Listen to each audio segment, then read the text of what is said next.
Hai pemirsa, kembali lagi di Laukomato.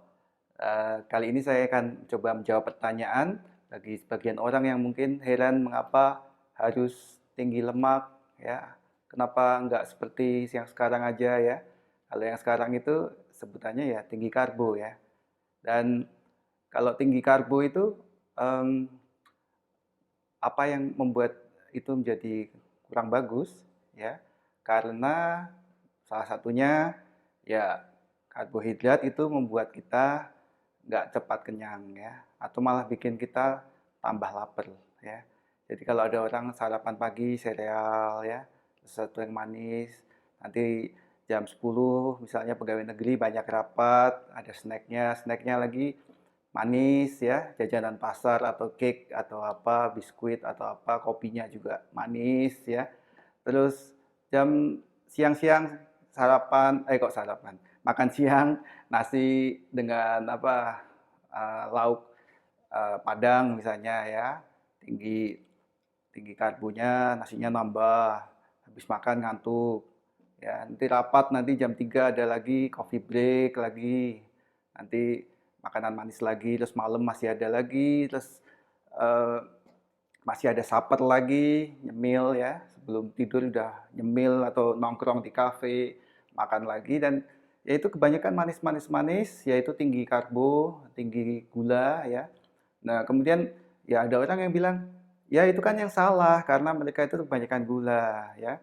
Kalau tetap utamanya pakai karbo tapi nggak yang tadi-tadi itu jajan tadi itu dihilangkan kan baik-baik saja, nggak masalah kan. Jadi makannya normal dan mengurangi gula atau yang eh, karbohidrat yang udah diolah ya, refined karbo yang itu dihindari tapi masih tetap utamanya karbo.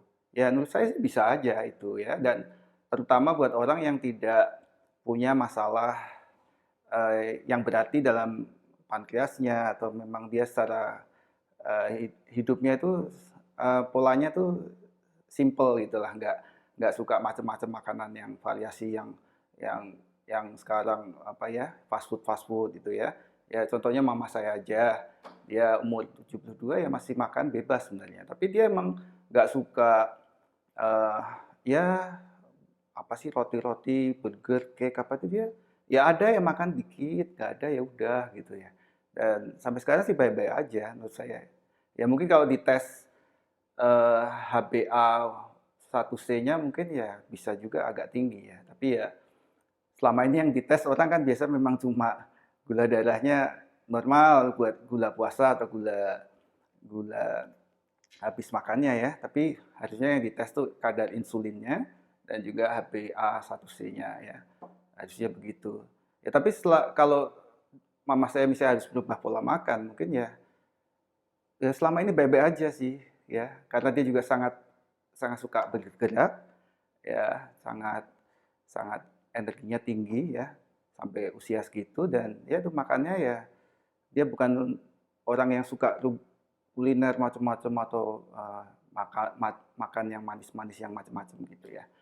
Itu bisa aja sih ya. Tapi kalau saya harapkan ya suatu saat kalau memang itu tetap seperti itu ya oke gitu. Tapi kalau memang suatu saat ada masalah, saya juga harus memikirkan ya untuk merubah pola makan itu ya. Ya karena itu, ada orang yang baru umur 30 sudah obesitas, sudah indikator tentang eh, risiko penyakit jantungnya udah mengkhawatirkan ya. Eh, udah tekanan darahnya udah tinggi atau trigliseridnya tinggi ya. Ya seperti itu ya sudah harus mempertimbangkan bahwa pola kamu itu sudah nggak bisa dipertahankan gitu ya. Dan solusinya memang tidak harus keto ya. Dengan cara low carb aja udah bisa ya. Jadi di video sebelumnya saya juga udah bilang kalau sudah bisa mengurangi yang gula atau karbohidrat yang olahan yang refined itu juga udah oke. Ya tapi itu sebenarnya Anda menjalankan low carb atau tadi mengurangi yang terlalu jelek-jelek itu cukup untuk mempertahankan status saat itu ya. jadi status quo. Jadi kalau Anda berat badannya segitu, Anda mau turun, eee, nggak akan naik, mungkin bisa stabil di situ. Ya Anda kalau nanti tergoda makanan yang tinggi lemak dan tinggi gula lagi, ya akan naik lagi. Tapi kalau Anda mau turun, dengan Anda low carb itu, bisa tapi lama sekali lah, ya. Kalau Anda ingin pertahankan stabil sih bisa aja. Tapi kalau Anda mau turun, ya itu harus pakai cara yang, eee, salah satunya keto yang lebih, eee, bisa menjanjikan ya. Jadi low carb bisa untuk Anda pertahankan mungkin, status yang sekarang ini rata-rata samalah, supaya nggak memburuk aja. Atau Anda juga tetap dengan yang tinggi karbo, tapi lemaknya Anda kurangin ya, sangat minimal makan lemak mungkin, seminggu 2 kali, 3 kali, lainnya Anda vegetarian misalnya. Ya untuk beberapa orang sih kalau nggak ada masalah dengan gula, nggak ada masalah dengan metabolisme, untuk, eee, yang menimbulkan sindroma misalnya tadi tinggi trigliserid, Anda kadar gula kurang terkontrol dan, tekanan darah tinggi dan sebagainya, ya masih bisa gitu. Ya cuma, sekarang ini ada opsi lain yang, eee, dengan keto misalnya, bukan cuma supaya Anda, turun berat badan sebenarnya ya. Kalau udah orang turun berat badan, itu memang bagus, udah. Setelah itu apakah Anda akan kembali ke pola makan sebelumnya? Ya itu terserah Anda, apa, kalau Anda memakai keto hanya untuk turun, ya itu nggak apa-apa juga. Tapi ada juga banyak yang memakai keto, setelah itu dia tetap di keto, ya sebagian besar lah, atau dia hanya hanya mencoba, eee, keluar dari keto istilahnya, keluar dari pola keto itu hanya dalam setahun berapa kali gitu ya. Eee, tapi itu masih, oke juga, tergantung Anda mau menggunakan keto itu gimana. Dan mengapa mereka tetap pada keto, yaitu karena, keto itu memberikan, eee, rasa enak di tubuh ya. Jadi badan yang sakit-sakit sering sakit, rasanya nggak enak, ada yang bahkan, eee, asam apa ya, yang GERD, yang, asam lambungnya katanya naik gitu ya, dan itu katanya dengan keto bisa sembuh, ada yang masalah kulit bisa sembuh, kemudian ada macam-macam lah itu yang, terutama yang hubungannya dengan gula, nggak dia lepas dari obat-obatan, jantung juga makin membaik ya. Karena dengan keto itu ada yang disebut ketones, itu adalah, sumber energi yang membuat, mmm, pembakarannya itu lebih efisien, lebih bersih, sehingga orang jadi lebih energinya lebih stabil ya. Kalau Anda pakai glukosa, Anda baru makan tahu kan jam habis 12, jam 1 Anda habis makan ngantuk, ya dah, ngantuk-ngantuk. Kalau pakai ketones atau pakai sumber lemak ya, asam lemak itu akan lebih terjaga, nggak seperti itu ya, naik turun gitu ya. Ya kelebihannya fat juga ya, pakai fat karena yaitu kalau makan karbohidrat itu tergantung pada gula darah kan, insulin. Padahal gula darah di seluruh, darah kita ini kan 5 liter. Glukosa yang terkandung di darah kita ini cuma kira-kira 1 sendok teh. Ya. Pokoknya kalau kita makan lebih dari 1 sendok teh itu dia akan distabilkan untuk masuk ke sel-sel, jadi disimpan. Dan ketika disimpan dalam bentuk glikogen di tubuh, itu juga paling berapa sih kalau orang beratnya 80 kilo, paling 1 kilo glikogen, cadangan cadangan glikogennya itu. Sedangkan lebih dari itu udah disimpan dalam bentuk lemak. Jadi orang jadi gemuk karena kebanyakan lemak ya. Ya karena bahasa Indonesia dan Inggris itu sangat tidak apa ya, tidak adil pada si lemak sih, karena gemuk gemuk atau gemuk itu sama aja, bahasa Inggrisnya fat, dengan fat, gemuk dengan lemak itu sama. Jadi dikirain, yang menyebabkan Anda gemuk itu lemak, padahal itu aja orang yang menghindari lemak sampai benar-benar, eee, sangat berusaha menghindari lemak, tetap aja tambah gemuk gitu ya. Karena kelebihan dari karbo itu jadikan lemak juga gitu. Dan karbo itu membuat kita gula darahnya naik, insulin keluar, turun lagi, drop, lapar lagi, harus diisi lagi karbo, naik lagi, turun lagi. Jadi nggak stabil, terus makan, makan, makan. Terus itu yang membuat um, tinggi karbo itu uh, buat banyak orang jadi nggak bisa dikendalikan ya. Sedangkan kalau tinggi lemak, Anda makan lemak, bentar kenyang. Ya udah nggak nambah lagi gitu. Nggak pingin lagi itu karena tidak tergantung pada naik turunnya gula darah sehingga oh saya udah kenyang ya kan. Makan lemak dengan sayur-sayuran ya kan. Kadang-kadang buah dikit. Ya udah karbo dihindari. Itu buat orang oh saya jadi nggak laparan, saya pikirannya lebih eh, bening, lebih nggak lupaan, terus badan saya sakit-sakitnya hilang ya, saya nggak usah obat. Bahkan orang depresi, stres ya, atau cemas itu dengan merubah pola makan aja bisa sembuh gitu loh ya. Karena ya kalau orang gampang depresi itu pengaruhnya kan juga bisa dari gula itu juga ya. Jadi orang eh, akhirnya daripada obat-obat macam-macam, orang depresi aja kan ubah pola makan jadi low carb atau keto itu pikirannya juga lebih enak gitu. Jadi akhirnya banyak orang tetap di keto ya.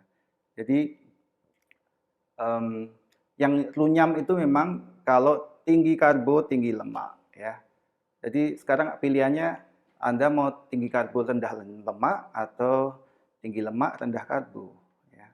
Atau ya em, menurut saya sih em, untuk terlalu rendah lemak juga nggak bagus karena vitamin A, D, E, K dan kolesterol dan segala macam sangat diperlukan tubuh sehingga em, apa kalau terlalu rendah lemak itu juga nggak bagus. Bahkan ada orang yang sampai eh, batu empedu harus diambil atau eh, terjadi batu empedu itu juga karena mungkin terlalu terlalu menghindari lemak ya.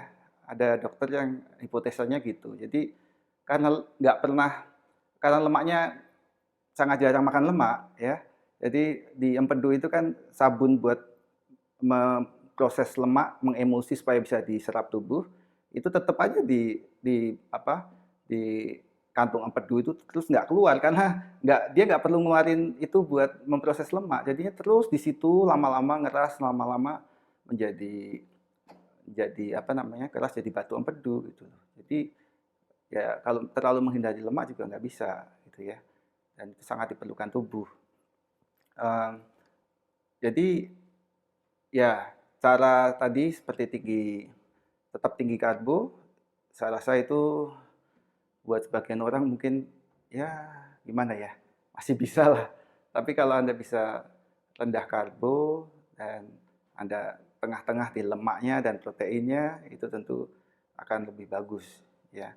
Dan kalau Anda mau merasakan manfaat dari ketones untuk dapat uh, membuat Anda merasa lebih enak, bebas dari sakit-sakit, Anda lepas dari obat, depresi, dan juga gangguan-gangguan lain ya, mungkin hormonal juga ya, karena hormon itu bahan dasarnya kolesterol. Kalau Anda takut kolesterol, hormon-hormon Anda baik hormon reproduksi, hormon-hormon uh, apa ya, misalnya vitamin D itu kan juga sebenarnya dasarnya dari kolesterol ya untuk daya tahan tubuh di musim corona ini ya itu juga sebenarnya bahannya kolesterol. Jadi otak juga isinya lemak dan kolesterol itu bagian besar gitu. Dan seluruh sel-sel tubuh kita juga terdiri dari membrannya itu dibalut dengan kolesterol sehingga kalau nggak ada kolesterol juga bakal runyam gitu ya, tubuh kita nggak akan bisa bertahan gitu ya. Jadi kita juga perlu pikirkan apakah benar saya tinggi karbo ini penting gitu. Karena kalau saya sebutkan di video sebelumnya 91 macam nutrien itu terdiri dari 60 mineral, 16 vitamin, ya, 12 esensial asam amino, dan 3 esensial asam lemak. Tidak ada esensial karbohidrat itu nggak ada. Jadi Anda nggak makan karbohidrat pun nggak apa-apa gitu loh, ya. Karena tubuh kita bisa produksi sendiri, ya kan. Terus apa untungnya makan karbohidrat banyak-banyak gitu loh. Itu yang perlu dipertanyakan. Ya kalau di sayuran kita makan itu karbonya, sayuran-sayuran hijau kan karbohidratnya sedikit sekali, kecil banget bisa diabaikan. Tapi vitaminnya banyak ya, mineralnya banyak sehingga kita makan sayuran nggak apa-apa. Tapi kalau kita makan yang gula ya, terus ya biji-bijian, makanan pokok ya, sebenarnya vitaminnya nggak banyak, mineralnya nggak banyak. Terus kenapa bertahan di tinggi karbo? Kalau tujuan kita mau nutrisi, kita makan untuk mengejar nutrisi, bukan mengejar kesenangan di mulut saja, itu ya tinggi karbo itu bukan pilihan yang bagus, ya. Jadi perlu dipertimbangkan bahwa tinggi lemak itu membuat kita puas, satiety, kenyang, kita nggak terus-terusan harus makan berlebih sampai kegemukan, ya. Kalau ditanya eh, tinggi karbo apa tinggi lemak, ya sekarang ini semua udah polanya tinggi karbo dan lihatlah hasilnya bahwa obesitas di Amerika makin tinggi, di Indonesia makin meningkat, orang sakit-sakitan dari muda sudah kena diabetes, jantung, cancer juga ya, penyebab kematian yang tertinggi kan 3 penyakit itu ya. Terus itu semua sumbernya dari gula, dari karbo. Jadi perlu diwaspadai dan moga-moga channel ini bisa mendorong makin banyak yang mau mengikuti pola karbo, rendah karbo atau keto. Ya, mungkin sebagian tetap tidak berubah, ya nggak masalah juga. Karena ya saya pernah mikir juga kalau semua jalanin low carb sama keto, hasil-hasil entah untuk menghasilkan makanan yang jenis itu tuh apa cukup gitu. Tapi kalau semua banyak yang nggak mau ya, ya udah nggak apa-apa, imbang gitu loh. Jadi misalnya ada makan orang, ini takut yang lemak-lemak gitu ya, saya nggak mau ini, ya saya bawa sini buat saya ya, more for me gitu loh kan. Jadi kalau orang gitu yang jauh-jauh lemak, nih lemaknya kasih saya aja, kamu makan yang ini deh, karbonya buat kamu nggak apa-apa ya. Jadi itu pilihan, tapi ada perlu tahu bahwa ada opsi bahwa tinggi lemak itu bukan sesuatu yang bahaya asal karbonya rendah ya. Jadi jangan Anda tinggi lemak dan tinggi karbo itu adalah resep untuk bencana bagi tubuh Anda ya. Oke, gitu dulu. Saya Santoso, salam senantiasa. Bye bye.